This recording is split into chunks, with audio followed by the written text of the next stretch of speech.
Hola a todos, buenos días, espero que estén muy bien.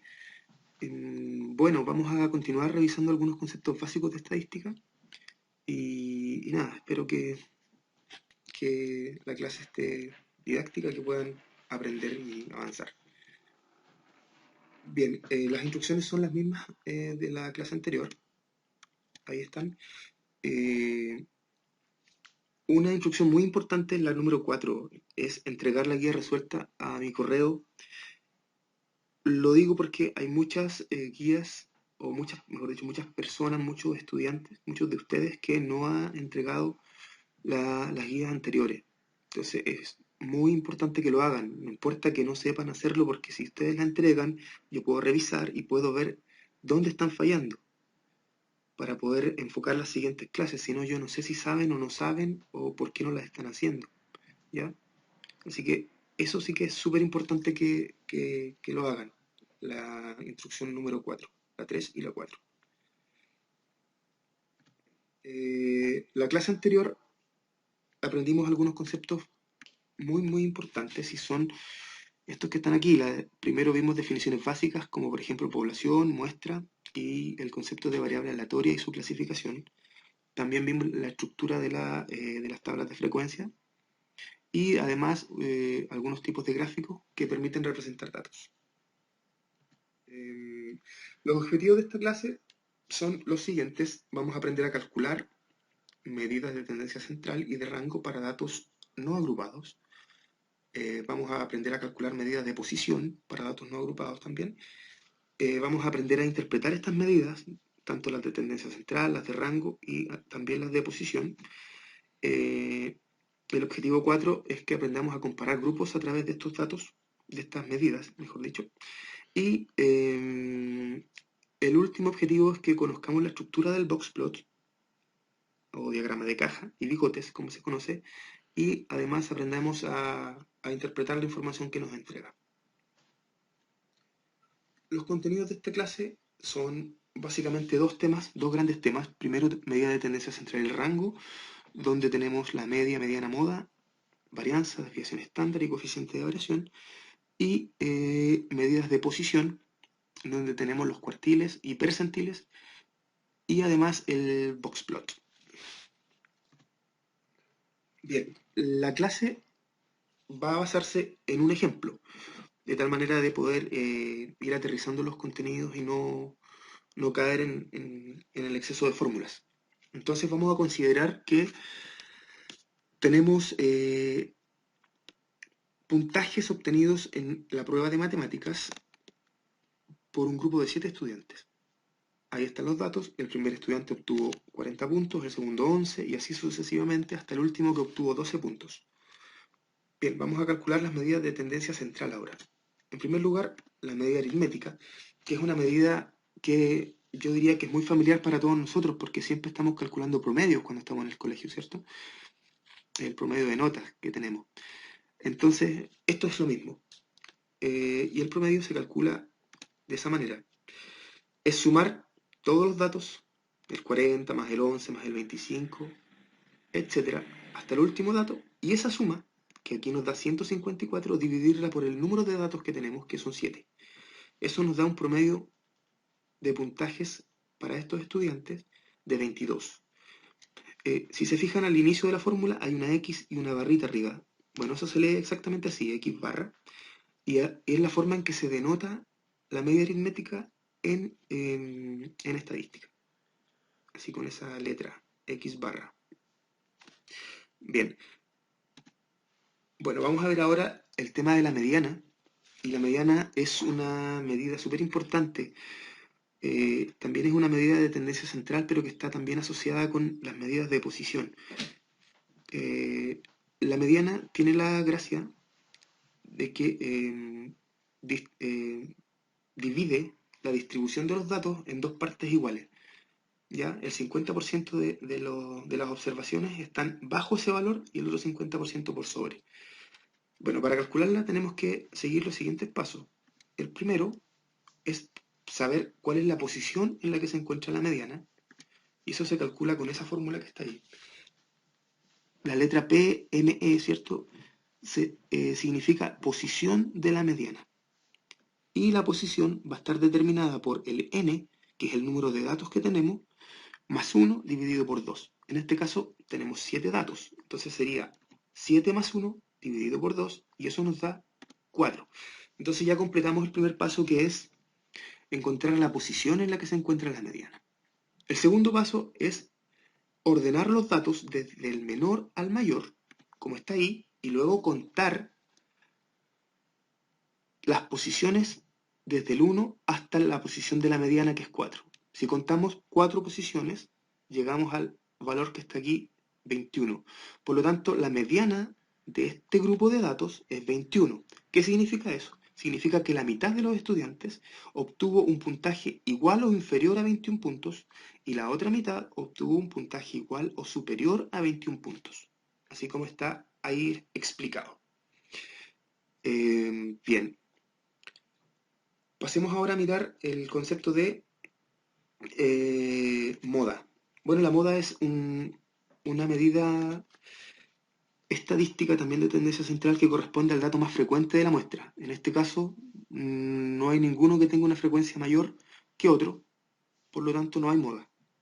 ¿Ya? Eso puede pasar, y está bien, digamos. En el caso de que hayan dos modas, por ejemplo, dos números que tengan la misma frecuencia y más alta que el resto, eso sería una distribución bimodal. Y así sucesivamente hacia arriba si hay más moda. Puede existir también eso. Siguiendo con los datos del ejemplo, vamos ahora a calcular las medidas de dispersión. Estas medidas son la varianza, la desviación estándar y el coeficiente de variación.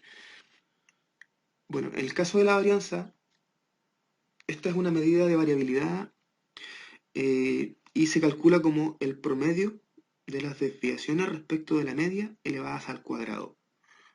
Yo sé que a lo mejor así con palabras no se entiende, pero lo vamos a ver enseguida con los números. La varianza se denota por la letra griega sigma elevada al cuadrado, así como se ve ahí. Esa letra que parece una O, no es una O, es una letra griega que se llama sigma y está elevada al cuadrado. Eso significa varianza en estadística. ¿Cuál es la fórmula para calcularla? Esa que está ahí. ¿Cómo la calculamos? Vamos a restar a cada valor, a cada dato, el primero es 40, ¿cierto? Le vamos a restar la media. Por eso que se dice el promedio de las desviaciones respecto de la media. Entonces, una desviación de 40 respecto de la media es la resta entre ambos. 40 menos 22, que es la media, elevado al cuadrado, más el segundo dato, que es 11 menos 22, elevado al cuadrado, más el tercero, que es 25 menos 22 elevado al cuadrado, y así sucesivamente hasta llegar al último. Y toda esa suma, que nos da 668, la tenemos que dividir por n, que en este caso es 7. Y eso nos da una varianza de 95,4. Bien. La desviación estándar se calcula como la raíz cuadrada de la varianza y se denota por sigma, ¿sí? Esa que está aquí, esa que ahora en este caso no tiene elevado al cuadrado porque le estamos sacando la raíz cuadrada. Y en el caso del ejemplo sería la raíz cuadrada de 95,4, lo que nos da una desviación estándar de 9,77, ¿ya?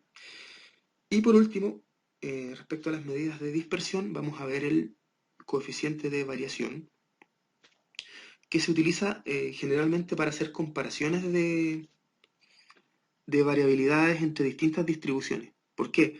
Porque es una medida que hace variables que se miden distinto, las hace comparables, porque mide la variabilidad respecto de la media. Entonces es como un porcentaje de variabilidad. ¿Cómo se calcula? Se calcula como la desviación estándar, que está ahí, sigma, dividido por el promedio, x barra, y eso multiplicado por 100, por 100%. En el caso del ejemplo, está ahí. Tenemos que el coeficiente de variación es 9,77, que sería la desviación estándar, dividido por 22, que corresponde a la media, ¿cierto? Y eso multiplicado por 100%, y eso nos da 44,4%. Por lo tanto, podemos decir que el coeficiente de variación de ese grupo de datos es un 44,4%. Entonces, si tuviéramos otro grupo de estudiantes que tiene un coeficiente de variación respecto a lo mejor de la misma variable, de puntaje, o a lo mejor de puntaje obtenido en una prueba de, a lo mejor, lenguaje, o a lo mejor otra asignatura cualquiera, y tuviéramos que comparar en qué grupo o en qué evaluación los estudiantes se parecen más, digamos, entre sí, podríamos utilizar el coeficiente de variación para ver en cuál tienen una menor variabilidad. Entonces un coeficiente de variación más pequeño implica que los datos son más parecidos entre sí. Bien. Veamos ahora el concepto de medidas de posición. Dentro de las medidas de posición vamos a ver los cuartiles, los percentiles y vamos a aprender a dibujar un box plot que está asociado a estas medidas porque utiliza los cuartiles para armar su estructura. Bien, para poder conversar acerca de los cuartiles, voy a retomar el concepto de la mediana que vimos hace un rato. Bueno, la mediana, si se recuerdan bien ustedes, divide la distribución en dos partes iguales. El 50% de en este caso de los estudiantes, tiene una nota, mejor dicho, un puntaje menor o igual que 21 y el otro 50% tiene un puntaje mayor o igual que 21 puntos. Bien, si la mediana divide la distribución en dos partes iguales, los cuartiles van a dividirla en cuatro partes iguales. Así, cada uno de ellos acumula un 25%. Así vamos a tener entonces tres cuartiles. El cuartil 1, que acumula un 25%, el cuartil 2, que acumula un 50%, y el cuartil 3, que acumula un 75%. Si se fijan, el cuartil 2 está en amarillo igual que la mediana. ¿Por qué está en ese color? Porque es un valor que coincide con el valor de la mediana. ¿Qué quiere decir? Que la mediana es igual al cuartil 2, o el cuartil 2 es igual a la mediana. Bien, ¿cómo podemos calcular estos valores? Tenemos que conocer la fórmula de la posición de los cuartiles. Esta fórmula es muy parecida a la que utilizamos antes para calcular la posición de la mediana, con la diferencia que ahora estamos multiplicando por i y estamos dividiendo por 4 en vez de 2. ¿Por qué multiplicamos por i? Porque ese i nos va a indicar cuál es el cuartil que queremos encontrar. Si queremos el cuartil 1, el i va a ser 1. Si queremos el cuartil 2, el i va a ser 2. Y si queremos el cuartil 3, el i va a ser 3. Entonces, haciendo el cálculo para los datos del ejemplo, tendríamos eso. Como queremos en ese caso calcular el cuartil 1, partimos con la i igual a 1, multiplicando el 7 más 1 dividido en 4. ¿Por qué 7? Porque acuérdense que tenemos 7 datos y el n de la fórmula corresponde al número de datos que tenemos. Eso nos da un valor de 2, por lo tanto podemos decir que el cuartil 1 está ubicado en la posición 2 de los datos. Así sucesivamente vamos a ir calculando y podemos determinar que el cuartil 2 está ubicado en la posición 4 de los datos y el cuartil 3 está ubicado en la posición 6. Bien, si miramos ahora nuestros datos ordenados que están ahí, ya podemos encontrar qué valor toma cada uno de los cuartiles. En el primer caso, el cuartil va a estar en la posición 2 y la posición 2 es 12. Por lo tanto, el cuartil 1 es 12. El cuartil 2 está ubicado en la posición 4. Y si contamos las posiciones hasta la posición 4, podemos ver que el cuartil 2 es 21. Coincidentemente, ¿cierto? Es igual a la mediana. Y eso siempre va a ser así. Y por último, el cuartil 3 va a ser igual a 30. ¿Por qué? Porque está en la posición 6. Bien, ahora vamos a aprender a calcular, mejor dicho, a graficar el diagrama de cajas y bigotes, el box plot. El box plot tiene esa estructura, parte con un valor mínimo en el bigote izquierdo, luego en la caja inicia con el cuartil 1, luego el cuartil 2 y termina la caja con el cuartil 3. Luego dibuja el bigote derecho con el valor máximo de los datos. En el caso de nuestro ejemplo, quedaría con esa estructura. Bien, ¿por qué es importante este gráfico? Porque nos permite comparar varias cosas. Nos permite comparar, por ejemplo, la variabilidad de los datos de un grupo de datos respecto de otro, y además nos permite saber si los datos son simétricos o son asimétricos, ¿ya? Pero eso lo vamos a dejar, el tema de la simetría y asimetría lo vamos a dejar para otra clase. Ahora solo vamos a hablar de la variabilidad. ¿Cómo se mide eso? Eso se va a medir a través del rango intercuartil. Y el rango intercuartil es la diferencia, o la resta, ¿cierto?, entre el cuartil 3 y el cuartil 1. Mientras mayor sea este número, más dispersos están los datos. En el caso de nuestro ejemplo, tenemos que el rango intercuartil es 18.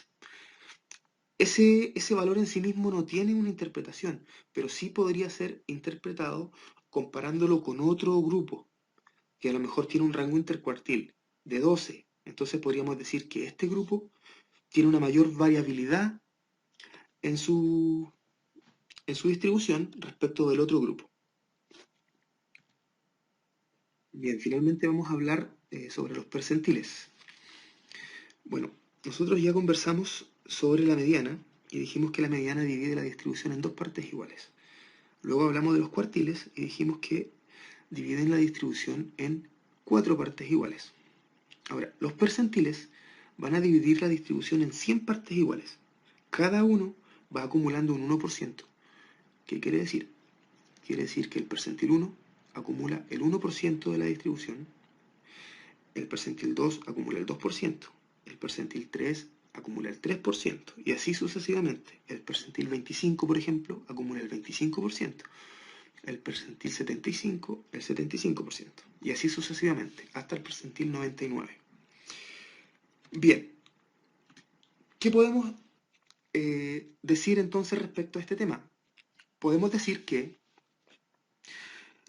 dado que el percentil 25, por ejemplo, acumula el 25%, este va a ser igual al cuartil 1, que también acumula el 25%.